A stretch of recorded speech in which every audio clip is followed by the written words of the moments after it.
প্রিয় ছাত্ররা, আজকে আমরা ক্লাস 6-এর তৃতীয় অধ্যায়ে ভারতীয় উপমহাদেশের প্রাচীন ইতিহাসের ধারা 7000 BC থেকে 1500 BC পর্যন্ত যে ইতিহাসের ধারা, সেই ইতিহাসের ধারা আলোচনা করব।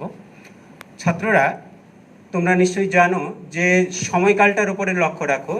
7000 BC মানে আজ থেকে প্রায় 9000 বছর আগে, আজ থেকে প্রায় 9000 বছর আগে থেকে 1500 খ্রিস্টপূর্বাব্দ পর্যন্ত যে ইতিহাস, সেই ইতিহাস আজকের আলোচ্য বিষয়।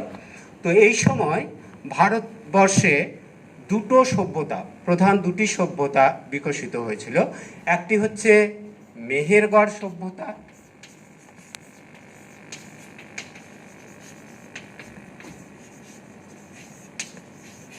এটা হয়েছিল প্রায় 7000 BC থেকে 2600 BC পর্যন্ত। তোমাদের বইতে বা অনেক বইতে হয়তো 7000 BC থেকে 3800 BC পর্যন্ত সময় পেতে পারো। পরে আমি বলছি এই সময়টা 2600 খ্রিস্টপূর্বাব্দ পর্যন্ত কেন, সেটা আলোচনা করছি। আরেকটি সভ্যতা, অন্যতম সভ্যতা, যেটা সিন্ধু সভ্যতা বা হরপ্পা সভ্যতা। এটা হরপ্পা সভ্যতার উপর জোর দিচ্ছি এই কারণে যে বর্তমানে এটি হরপ্পা সভ্যতা নামেও পরিচিত। হরপ্পা সভ্যতা, এটির সময়কাল প্রায় আমরা ধরে নিচ্ছি 3000 BC থেকে এটা হয়েছে 1500 BC পর্যন্ত। তাহলে বুঝতেই পারছো, প্রাচীন ভারতীয় উপমহাদেশে এই 7000 খ্রিস্টপূর্বাব্দ থেকে 1500 খ্রিস্টপূর্বাব্দের মধ্যে দুটি সভ্যতা গড়ে উঠেছিল। একটা হচ্ছে মেহেরগড় সভ্যতা, আর একটা হচ্ছে সিন্ধু সভ্যতা বা বর্তমানে যেটি হরপ্পা সভ্যতা নামে পরিচিত, সেই সভ্যতা। আমি এখন তোমাদের একটু মেহেরগড় সভ্যতা সম্পর্কে ডিটেলসে একটু বলছি, তোমরা একটু শুনে নাও। মেহেরগড় সভ্যতা, এটা আবিষ্কারটা কিভাবে হলো বা কারা করলেন সে সম্পর্কে আসি। তো প্রথমে আসছি যে তোমরা প্রিভিয়াস যে চ্যাপ্টার, সেখানে তোমরা দেখেছো যে প্রস্তর যুগকে তিনটে ভাগে ভাগ করা হয়েছিল। একটা হচ্ছে প্রাচীন প্রস্তর যুগ, মাঝের প্রস্তর যুগ আর নবপ্রস্তর যুগ। এই নবপ্রস্তর যুগে দেখা গেল মানুষের জীবনযাত্রার মধ্যে একটা আমূল পরিবর্তন ঘটলো, অর্থাৎ একটা বিপ্লব লক্ষ্য করা গেল নবপ্রস্তর যুগে। এই সময় মানুষ চাষবাস করতে শিখেছে, পশুপালন করতে শিখেছে, বিশেষ করে সভ্যতা গড়ে তুলতে পেরেছে। এই নবপ্রস্তর যুগে ভারতবর্ষের অর্থাৎ ভারতীয় উপমহাদেশে একটি সভ্যতা গড়ে উঠল, যা মেহেরগড় সভ্যতা নামে পরিচিত, নবপ্রস্তর যুগীয় সভ্যতা। এবং এটাকে অনেক বইতে হয়তো তাম্রপ্রস্তর যুগের সভ্যতাও বলে থাকতে পারে, অর্থাৎ কপার স্টোন এজ। তাহলে দেখা যাক আবিষ্কার কিভাবে হলো, অর্থাৎ ডিসকভারি কিভাবে হলো দেখো, বা কারা করলেন আবিষ্কার।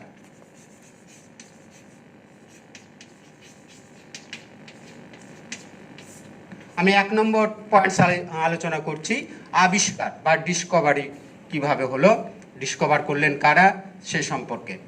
দেখো, 1974 খ্রিস্টাব্দে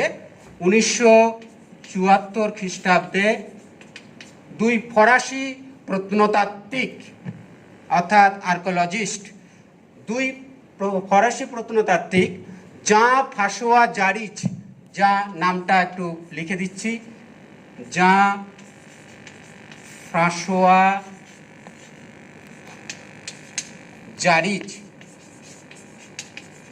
এবং তার সহকারী ছিলেন রিচার্ড মেডো।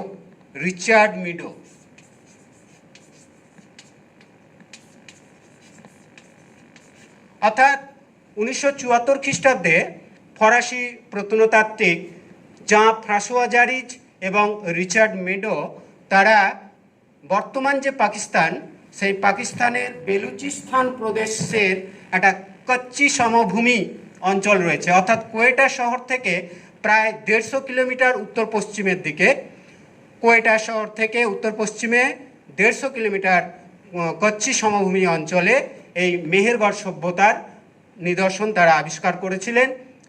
এবং এই আবিষ্কার হওয়ার ফলে ঐতিহাসিকদের মধ্যে একটা নতুন ধ্যান ধারণার সৃষ্টি হলো, অর্থাৎ পূর্বের যে ধ্যান ধারণাগুলো ছিল সেগুলোর একটা আমূল পরিবর্তন ঘটতে লাগলো। কীরকম আমূল পরিবর্তন? যেরকম ধরো 1974 খ্রিস্টাব্দে এই মেহেরগড় সভ্যতা আবিষ্কার হওয়ার পূর্বে ঐতিহাসিকদের মধ্যে ধারণা ছিল যে পৃথিবীর প্রাচীনতম সভ্যতা টাইগ্রিস আর ইউফ্রেটিস নদীর তীরে মেহেরগড় সভ্যতারও পূর্বে নাকি মেসোপটেমিয়া সভ্যতা গড়ে উঠেছিল, সেটাই ছিল প্রাচীন যুগের সভ্যতা। কিন্তু সেই ধারণার পরিবর্তন ঘটে গেল যখন ফ্রাঁসোয়া জারিজ এবং রিচার্ড মিডো 1974 খ্রিস্টাব্দে মেহেরগড় সভ্যতা আবিষ্কার করলেন। কারণ এখন ওই যে সমস্ত জিনিসপত্রগুলো আবিষ্কৃত হয়েছে, প্রত্নতাত্ত্বিকরা যে নিদর্শনগুলো আবিষ্কার করেছেন, সেটি এখন বিজ্ঞানসম্মতভাবে পরীক্ষা নিরীক্ষা করা হয়েছে রেডিও কার্বন 14। এইটার উপরে জোর দেবে তোমরা, রেডিও কার্বন 14।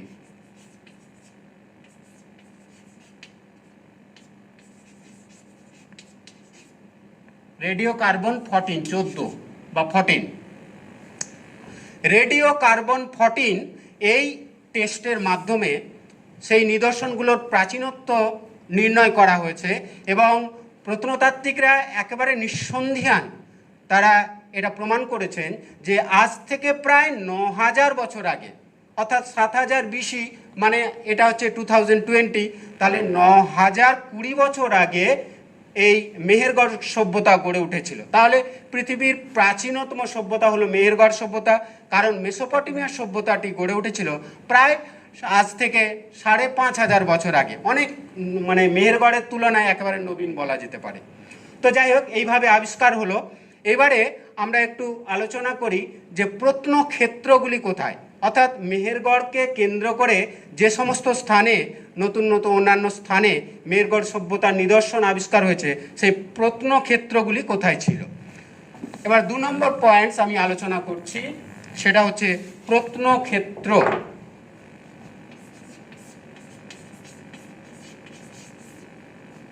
প্রত্নতাত্ত্বিক ক্ষেত্র বা প্রত্নক্ষেত্র লিখে দিচ্ছি। দেখো, প্রত্নক্ষেত্রগুলি আগেই আলোচনা করেছি। বর্তমান যে পাকিস্তান, তার বেলুচিস্তান প্রদেশ থেকে, মানে যে কোয়েটা শহর, তার থেকে 150 কিলোমিটার উত্তর পশ্চিমের দিকে এই মেহেরগড় সভ্যতা অবস্থিত হয়েছিল। সেই প্রায় 500 একর জায়গা জুড়ে এই সভ্যতার বিস্তার ঘটেছিল। এই মেহেরগড় স্থানটি ছাড়াও একেবারে উত্তর দিক থেকে যদি আমরা শুরু করি, বুরজাহোম,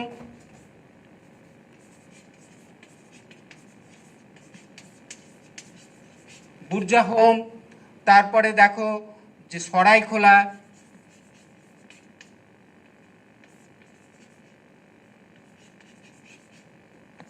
তারপরে গুমলা,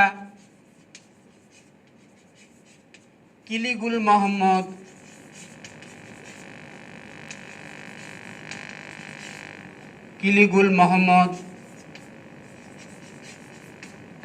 মেহেরগড়,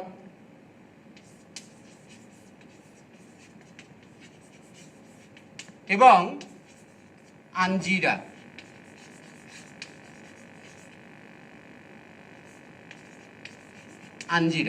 দেখো, বুরজাহোম, সরাইখোলা, গুমলা, কিলিগুল মোহাম্মদ, মেহেরগড় এবং আঞ্জিরা, তোমাদের কাছে টেক্সট বই আছে।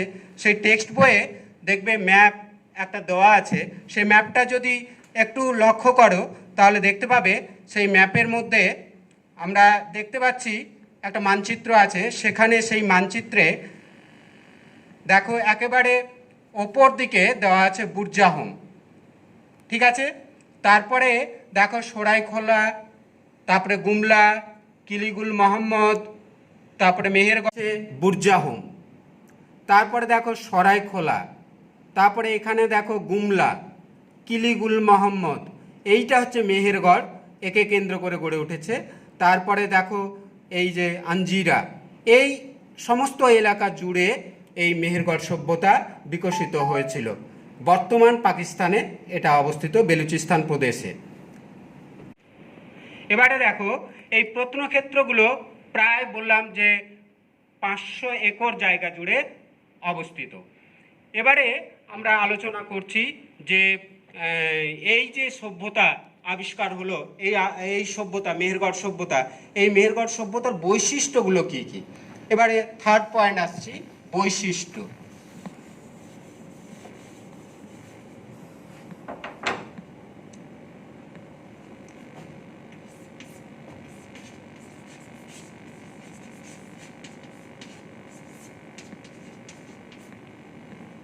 বৈশিষ্ট্য, মেহেরগড় সভ্যতায় কতগুলো বৈশিষ্ট্য লক্ষ্য করা যায়। এই বৈশিষ্ট্যগুলি যদি আমরা 1, 2, 3, 4 করে আলোচনা করি, দেখো প্রথম হচ্ছে বলতে পারো যে মেহেরগড় সভ্যতা একটি নবপ্রস্তর যুগীয় ও তাম্রপ্রস্তর যুগের সভ্যতা। তাহলে নবপ্রস্তর যুগীয় সভ্যতা।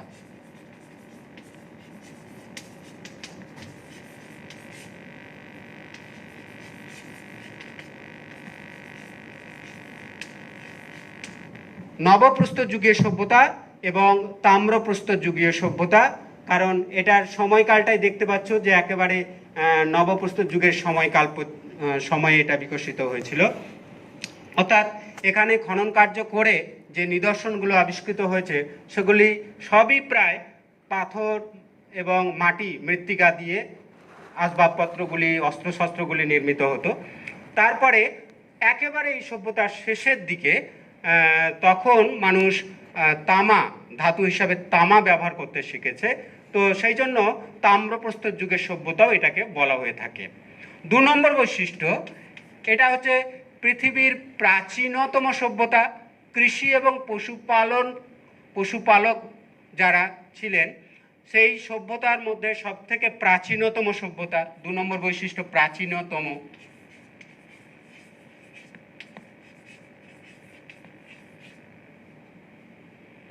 3 নম্বর বৈশিষ্ট্য আমরা আলোচনা করছি, প্রাক ঐতিহাসিক যুগের সভ্যতা। 3 নম্বর হচ্ছে বৈশিষ্ট্য, প্রাক ঐতিহাসিক যুগের সভ্যতা।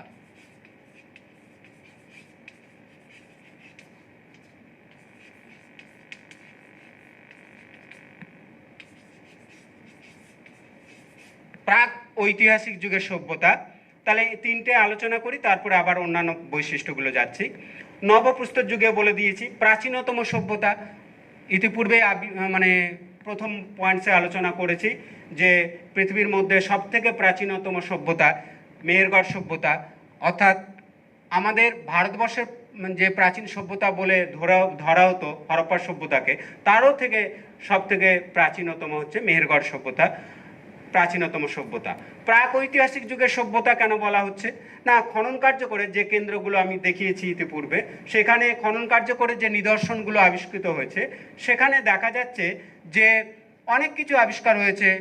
মাটির মূর্তি আবিষ্কার হয়েছে, মাটির বাসনকোসন এই সমস্ত আবিষ্কার হয়েছে, পাত্র ইত্যাদি আবিষ্কার হয়েছে, কিন্তু কোথাও লিপি, লেখমালা সেগুলো আবিষ্কার হয়নি। তাহলে বোঝা যাচ্ছে যে এই সময়কার অর্থাৎ মেহেরগড় সভ্যতার মানুষেরা তারা লেখাপড়া জানতো না। তাই আমরা জানি যে সভ্যতায় লিপি বা পড়াশোনার চল থাকে না বা ছিল না, সেই সভ্যতাকে বলা হয় প্রাক ঐতিহাসিক যুগের সভ্যতা, প্রি হিস্টোরিক্যাল এজ। আচ্ছা, এরপরে 4 নম্বর বৈশিষ্ট্যে যাচ্ছি, এই সভ্যতার স্তর বিন্যাস। 4 নম্বর বৈশিষ্ট্য, স্তর।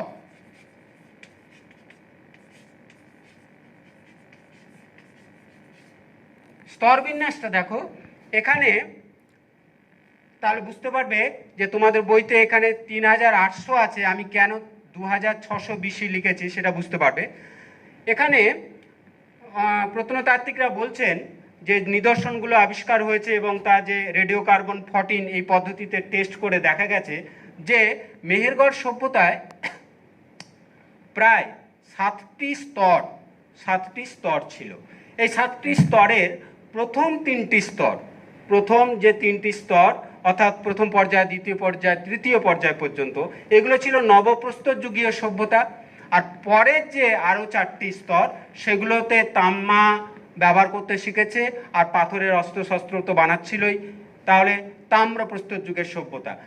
এটা দেখো কতগুলো স্তর লক্ষ্য করা যাচ্ছে, সেই জন্য এই সভ্যতার একটা অন্যতম বৈশিষ্ট্য হচ্ছে স্তরীভূত।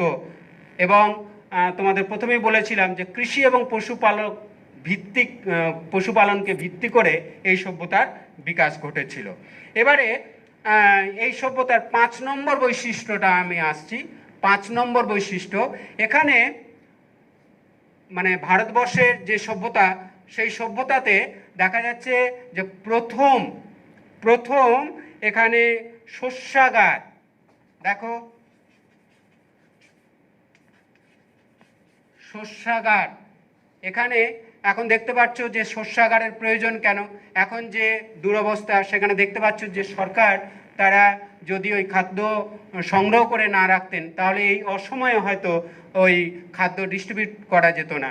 তো সেই জন্য ওই মেহেরগড় সভ্যতার অধিবাসীরাও তারা শস্যাগার নির্মাণ করেছিলেন, বড় বড় বাড়ি আবিষ্কৃত হয়েছে যেখানে ওই শস্য মজুত করে রাখা হতো। অর্থাৎ প্রথম এই উপমহাদেশে প্রথম শস্যাগার কিন্তু মেহেরগড়েই ছিল। তারপরে দেখো ইটের ব্যবহার, আমাদের একটা প্রাচীন ধারণা ছিল যে হরপ্পার মানুষেরাই বোধহয় প্রথম ইটের ব্যবহার জানতো, তা কিন্তু নয়।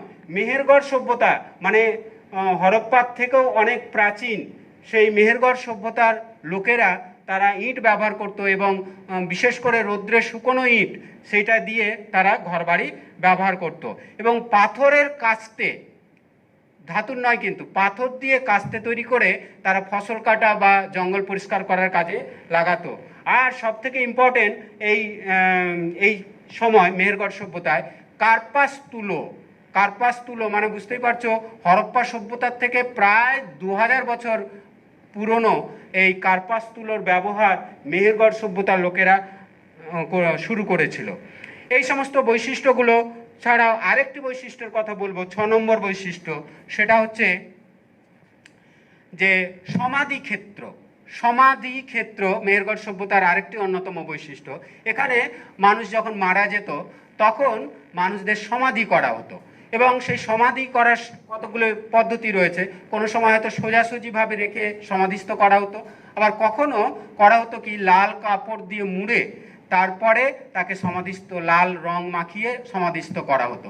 এবং তার সঙ্গে প্রিয় জিনিসপত্রগুলো, গৃহপালিত পশু বা তার প্রিয় বাসন কোসন, সোনার জিনিসপত্র, এগুলো দেওয়া হতো। তাহলে এখানে দেখো তোমরা পরে হয়তো পড়েছো যে মিশরীয় সভ্যতায় যখন মমি করে রাখা হতো, মমি করে তার পাশে বিভিন্ন জিনিসপত্র দিয়ে দেওয়া হতো, সেই সভ্যতার সঙ্গে যেরকম একটা মিল লক্ষ্য করা যাচ্ছে সমাধির ক্ষেত্রে। তো যাই হোক, আমরা মেহেরগড় সভ্যতার প্রায় 6টি বৈশিষ্ট্য আমরা লক্ষ্য করলাম। 6 নম্বর বৈশিষ্ট্য হচ্ছে সমাধি ক্ষেত্র একটা অন্যতম বৈশিষ্ট্য। তাহলে 6টি বৈশিষ্ট্যের কথা আমরা আলোচনা করলাম। এরপরে আমরা আলোচনা করব মেহেরগড় সভ্যতার যে আবিষ্কার হলো, বৈশিষ্ট্য হলো, সেই বৈশিষ্ট্যের মধ্যে আমরা একটা পর্যায়ে বলেছিলাম বিভিন্ন স্তর, দেখো এই স্তরগুলোর জীবনযাত্রা কেমন ছিল। এবারে আমরা বিভিন্ন স্তরে যে জীবনযাত্রা, সেই জীবনযাত্রা সম্পর্কে আলোচনা করছি। আমি বিভিন্ন স্তর লিখে দিলাম।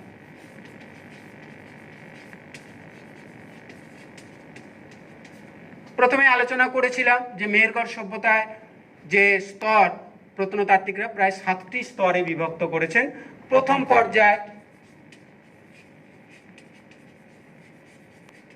পর্যায় এখানে হচ্ছে প্রায় 7000 বিসি থেকে 5000 বিসি। এটা হচ্ছে প্রথম পর্যায়, বিসি কিন্তু লিখবে খ্রিস্টপূর্বাব্দ। দ্বিতীয় পর্যায় হচ্ছে 5000 থেকে 5000 খ্রিস্টপূর্বাব্দ থেকে বিসি থেকে 4000 খ্রিস্টপূর্বাব্দ। এটা হচ্ছে দ্বিতীয় পর্যায়। এবার তৃতীয় পর্যায় হচ্ছে 4000 বিসি থেকে 3800 3800 বিসি। তাহলে তোমাদের বইতে দেখো এই পর্যন্ত দেওয়া আছে। তারপরে চতুর্থ, পঞ্চম, ষষ্ঠ, সপ্তম, অষ্টম সেই স্তরগুলো তোমাদের নেই, তোমরা যখন উঁচু ক্লাসে যাবে তখন সেগুলো আছে। তো যাই হোক, এর পরের যে স্তরগুলো সেগুলো প্রায় 3800 বিসি থেকে 3800 বিসি থেকে চলে গেছে 2600 বিসি এই পর্যন্ত। এগুলো হচ্ছে পরের স্তরগুলো। সেখানে কিন্তু এই মেহেরগড় সভ্যতার মানুষেরা তামার ব্যবহার করতে শিখেছে। তো যাই হোক, প্রথম পর্যায়ে কীরকম ছিল? প্রথম পর্যায়ে একেবারে দেখতে পাচ্ছ যে একেবারে নবপ্রস্তর যুগের প্রায় কাছাকাছি সময়। সেই সময় মানুষ কৃষিকার্য করছে, পশুপালন করছে, আর পাথরের জিনিসপত্র নির্মাণ করছে, পাথর এবং মাটি দিয়ে তাদের আসবাবপত্র নির্মাণ করছে। তো এই যুগে কৃষির মধ্যে কি কি ছিল? যব, গম এগুলো আছে। পশুপালন কি করত? ভেড়া, গরু, এই সমস্ত ষাঁড়, যেগুলো বিশেষ করে ষাঁড়, গরু, ভেড়া এই সমস্ত তারা চাষবাস করে পশুপালন করে জীবিকা নির্বাহ করত। আর এই সময় তারা ওই খাদ্যশস্য মজুত করার জন্য কিন্তু শস্যাগার এটা নির্মাণ করেছিল। এবারে দ্বিতীয় পর্যায়ে তারা দেখা যাচ্ছে কৃষি পশুপালন তো করছেই, আরও উন্নতভাবে। সেই সঙ্গে যুক্ত হলো এই সময় কৃষিকার্যে তারা কার্পাস, ইরফান হাবিব বলে একজন ঐতিহাসিক, তিনি গবেষণা করে দেখিয়েছেন যে এই দ্বিতীয় পর্যায়ে মেহেরগড় সভ্যতার মানুষেরা তারা কার্পাস তুলোর ব্যবহার জানতো, কার্পাস তুলো চাষ করত। তারপরে দেখো এই স্তরে তারা মৃৎশিল্পকে প্রথমে তো মানুষ ওই কুমোরের চাকা, সেই চাকা আবিষ্কার করতে পারেনি, তাই তারা প্রথমে হাত দিয়েই ওই বিভিন্ন রকম মাটির জিনিসপত্র বানাতো। পরবর্তীকালে তৃতীয় পর্যায়ে সেখানে দেখা যাচ্ছে যে আরও উন্নত মৃৎশিল্পের প্রচলন হয়েছে, কারুশিল্প, অন্যান্যগুলো প্রচলন হয়েছে। এবং তৃতীয় পর্যায়ের শেষের দিকে দেখা যাচ্ছে তামা আবিষ্কৃত হয়েছে। সেই তামা দিয়ে তারা নানা রকম আসবাবপত্র এই সমস্তগুলো তৈরি করছে, অস্ত্রশস্ত্র নির্মাণ করছে। এবারে সবথেকে উন্নত যে স্তরগুলো সেগুলো হচ্ছে পরের দিকে স্তরগুলো, কারণ তখন আরও মানুষ উন্নততর হয়ে গেছে, মেহেরগড় সভ্যতার তখন আরও উন্নত হয়ে গেছে। তো যাই হোক, এবারে এই সভ্যতা ধ্বংস হলো কি করে? এবার ধ্বংসের কারণ তোমাদের মনে হতেই পারে যে এই যে সভ্যতা গড়ে উঠলো 7000 খ্রিস্টপূর্বাব্দে, আজ থেকে প্রায় 9000 বছর আগে, তো এটা ধ্বংস হয়ে গেল কি করে? পতন, ডিক্লাইন হলো কি করে? পতন, আমি পতন লিখছি। দেখো, ঐতিহাসিকদের মধ্যে সন্দিহান, তো ঐতিহাসিকরা সন্দিহান যে এই সভ্যতা কিভাবে পতন ঘটলো। তবে কয়েকটা অনুমান করা যেতে পারে, যেরকম জলবায়ুর পরিবর্তন, মৌসুমি বায়ুর পরিবর্তন হওয়ার ফলে এই সমস্ত অঞ্চলে, যেখানে ওই যে দেখালাম ম্যাপ দিয়ে, সেই ওখানে হয়তো বৃষ্টিপাতের পরিমাণ কমে গিয়েছিল, খাদ্য সংকট, পশুপালনের জন্য যে ঘাস জন্মায় সেগুলো হচ্ছিল না, ফলে তারা খাদ্য এবং বাসস্থানের সন্ধানে তারা হয়তো অন্য কোনো জায়গায় পৌঁছে গিয়েছিল, অন্য জায়গায় চলে গিয়েছিল। তো যাই হোক, অনেক ঐতিহাসিক মনে করেন যে প্রাকৃতিক বিপর্যয় সে বিভিন্ন কারণ হতে পারে। সেই প্রাকৃতিক বিপর্যয়ের ফলে সেই উক্ত অঞ্চলে যেখানে মেহেরগড় সভ্যতা গড়ে উঠেছিল সেই অঞ্চলে খাদ্যাভাব লক্ষ্য করা গেল, তখন মানুষ ওই স্থান ত্যাগ করে অন্য জায়গায় তারা চলে গিয়েছিল। অর্থাৎ অনেকে মনে করেন যে মেহেরগড় সভ্যতাটাই পরবর্তীকালে হরপ্পা সভ্যতায় রূপান্তরিত হয়েছিল। তাহলে এই সমস্ত বিভিন্ন কারণে হতে পারে মেহেরগড় সভ্যতার পতন।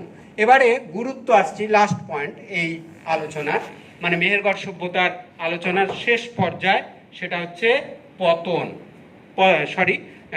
গুরুত্ব।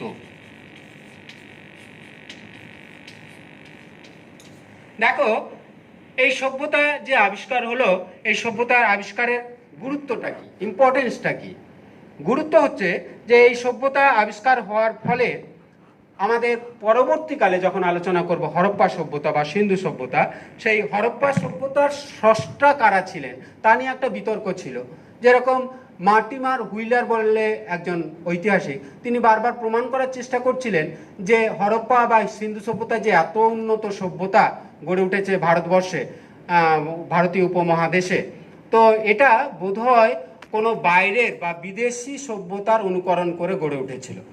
তো মার্টিমার হুইলারের এই যে বক্তব্য, অর্থাৎ সিন্ধু সভ্যতা বা হরপ্পা সভ্যতাকে একটু ছোট করে দেখানো, সেই ছোট করে দেখানোর প্রয়াস কিন্তু ব্যর্থ হলো এই মেহেরগড় সভ্যতা আবিষ্কার হওয়ার ফলে। এখন আমরা বলতে পারি যে মেহেরগড় সভ্যতা আবিষ্কার হওয়ার ফলে বলা যেতে পারে সিন্ধু সভ্যতা বা হরপ্পা সভ্যতার স্রষ্টা ছিলেন ভারতেরই লোক। ঠিক আছে। 2 নম্বর, হরপ্পা সভ্যতার পূর্বে ভারতের যে নগরায়নের সূচনা ঘটেছিল সেটা কিন্তু মেহেরগড় সভ্যতা থেকেই। কারণ আমি আগেই বলেছি যে আগে মনে করা হতো যে হরপ্পার অধিবাসীরাই বোধহয় ইটের ব্যবহার বা প্রচলন সর্বপ্রথম করেছে, তা কিন্তু নয়। মেহেরগড় সভ্যতার মানুষেরা প্রথম ইটের প্রচলন করেছিল, এবং এই সভ্যতা শেষের দিকে, যেগুলো আমি পরের দিকে আলোচনা করলাম, যখন মানুষ উন্নত হয়েছে মেহেরগড় সভ্যতা, তো সেই ইটের ব্যবহার করেছে। এবং নগরায়নের সূত্রপাতটা কিন্তু, মানে প্রাথমিক সূত্রপাতটা কিন্তু মেহেরগড় থেকে গড়ে উঠেছিল, এটা বলা যেতে পারে।